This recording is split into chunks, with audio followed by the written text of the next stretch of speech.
направихме една такава фирма, която се казва Solvex ООД. И ето на 1 ноември тази година, тя навърши 20 години.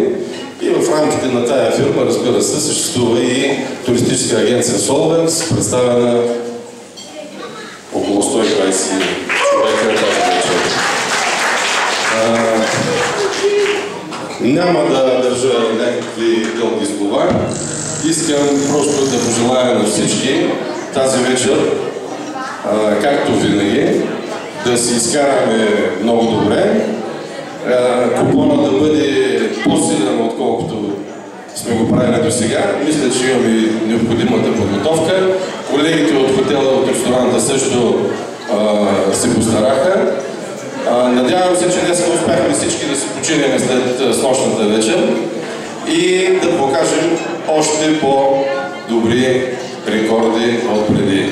На всички пожелавам успешна и здрава нова година, защото с повечето от вас може би няма да се видим до следващото празненство, както обикновено става с много приятели.